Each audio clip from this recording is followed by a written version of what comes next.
Hey, welcome back to the Disney Plus Everyday Challenge, and today we have The Lion King 2, Simba's Pride. So this is the, not the 1.5, which we haven't seen yet. This is full-on 2 direct video, just like we've gotten a lot recently. We've gotten Pocahontas and Mulan, and, I don't know, a bunch of others.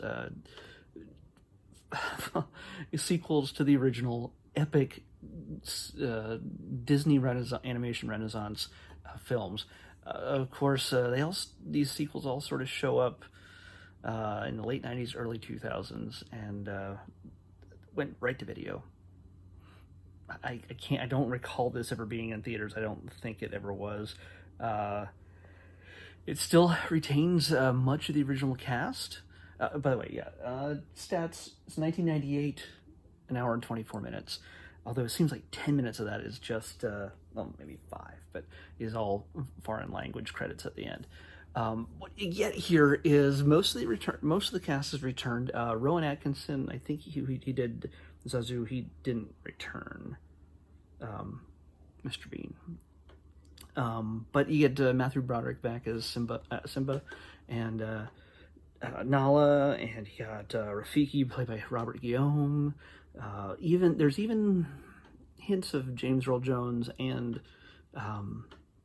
Scar's voice. Why can't I say his name? But yeah, he's in here. Edward Hibbert does Zazu this time around.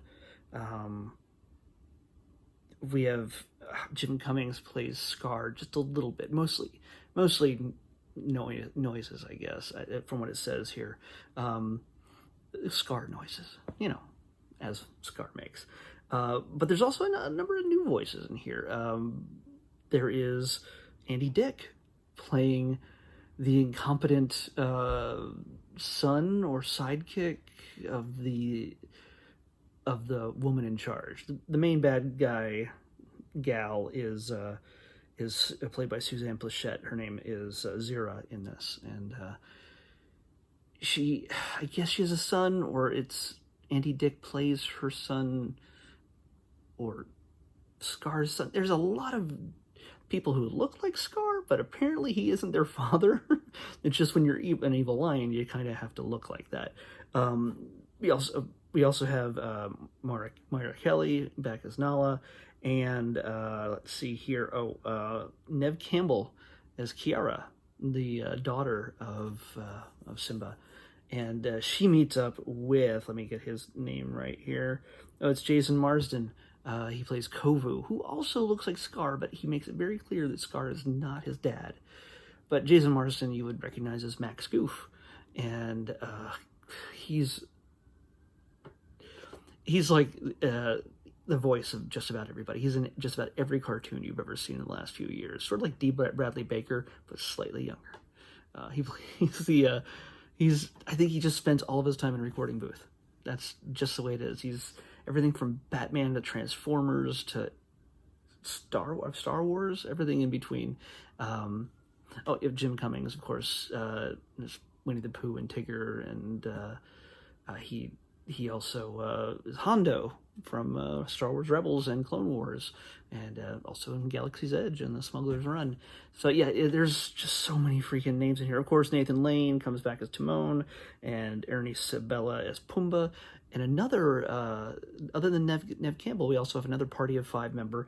Lacey Chabert plays a young Vitani, which it's a female lion protege of Zira. I guess it's her daughter. I really don't understand. Maybe I just lost track of her, but her potential, she was sort of like the bad female heir to Zira, but she just sort of, I don't know, she grows up and she just sort of disappears. If she died at some point, I must have looked away.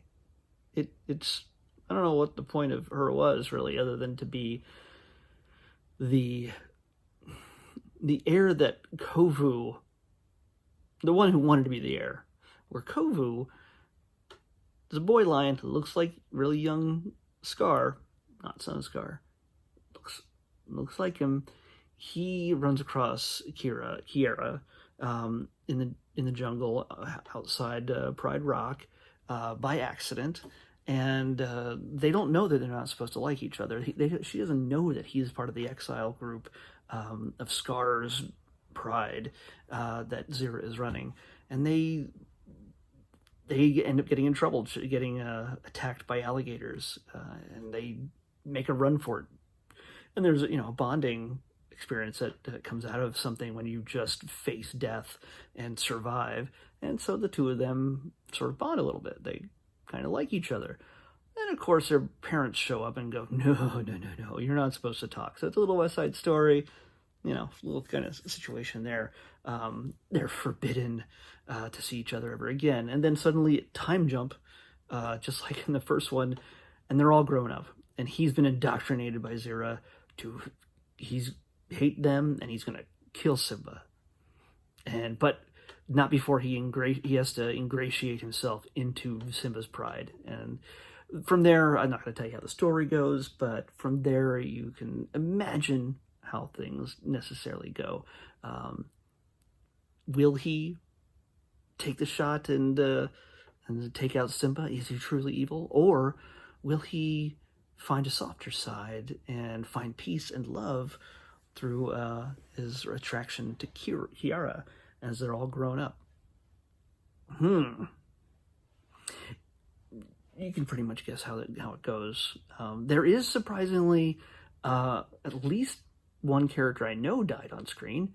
I won't say who it is, but it comes when the two prides are actually in conflict, warring, and it sort of ups the ante a little bit when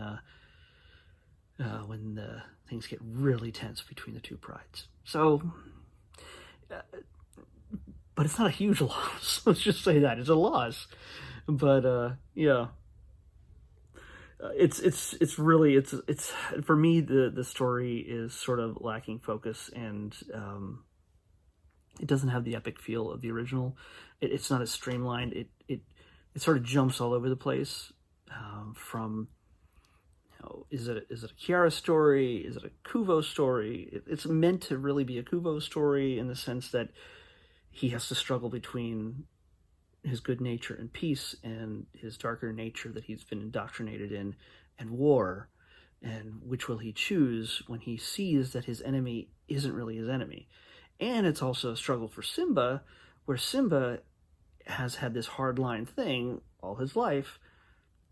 No, Scar killed his dad, and Scar's people are the others, the people that are not part of them, and they're not one of us. So you can't. Does Simba stick to that line? Does he have an opportunity when he has the opportunity to bring the tribes together? Excuse me. Will he take it?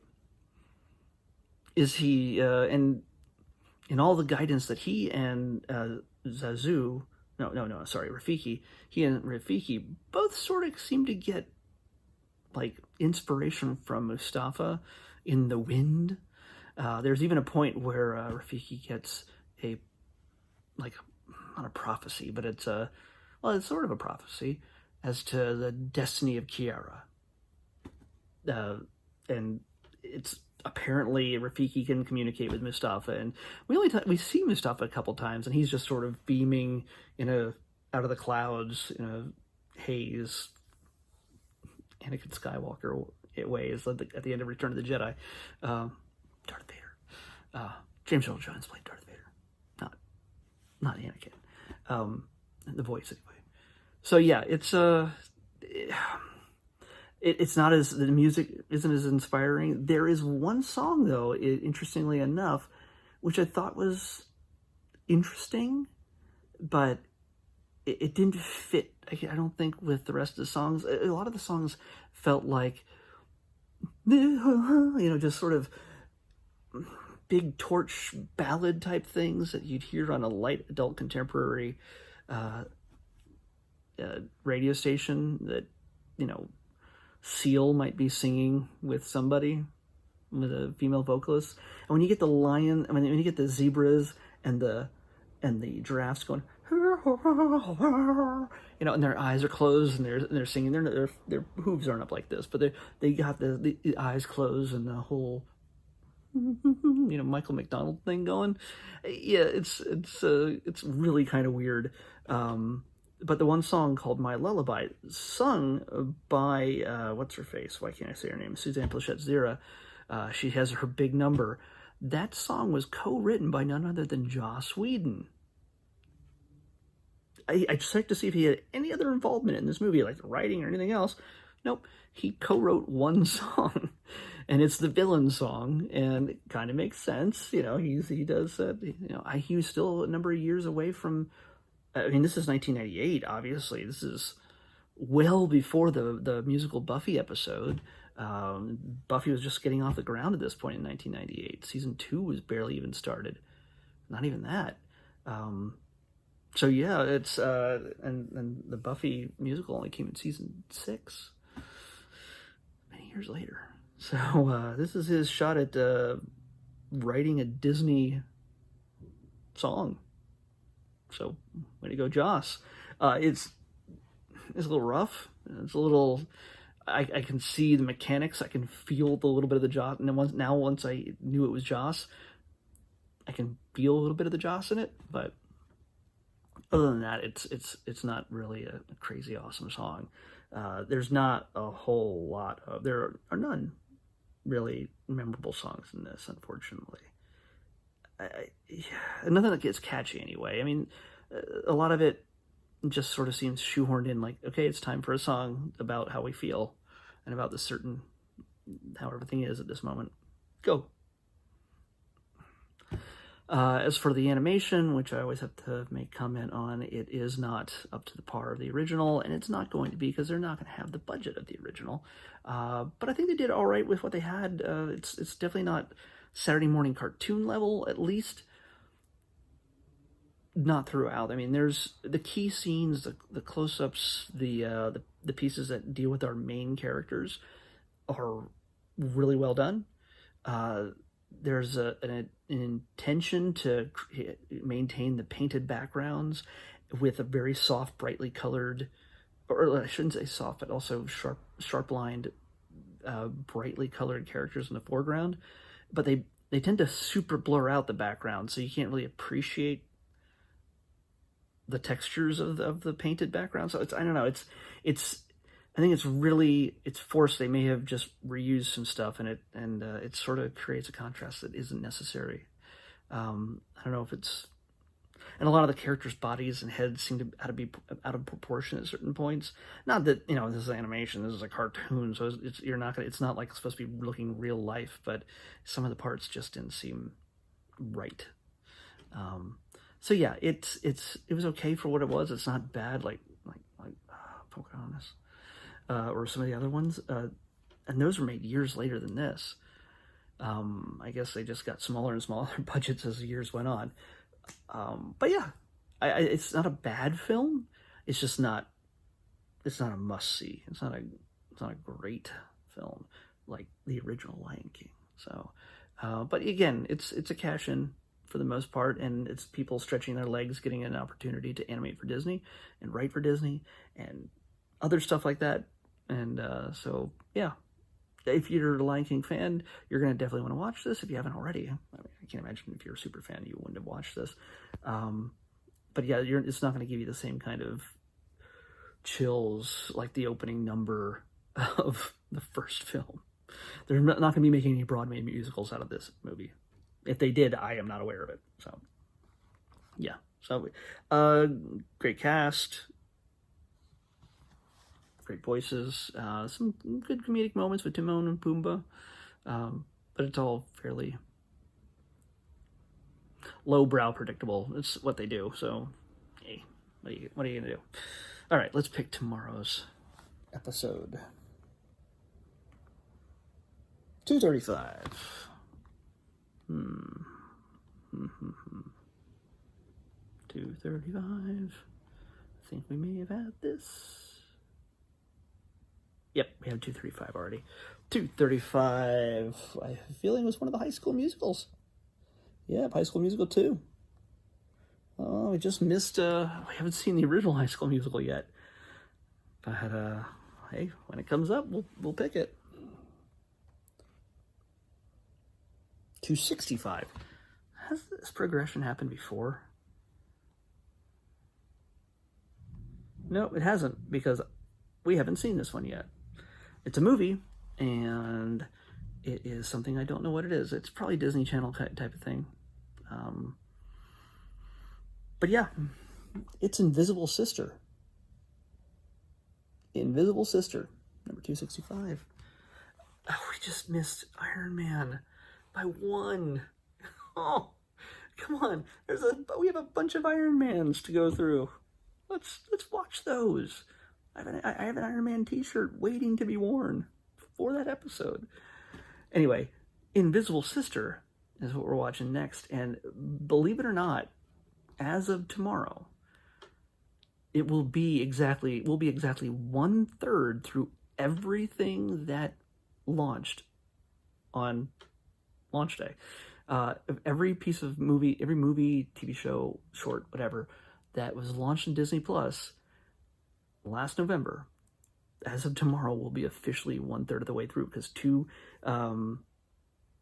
it'll be, which one? We're at 260 something, or yeah, I don't know. 768 is the total number of items, and that wasn't exactly accurate because some things weren't actually available at launch, but the number I've been using in the search is 768, so technically 1/3 of that is, we're 1/3 of the way through as of tomorrow. So let's meet back here tomorrow with the Invisible Sister, the Disney Plus Everyday Challenge. See you tomorrow.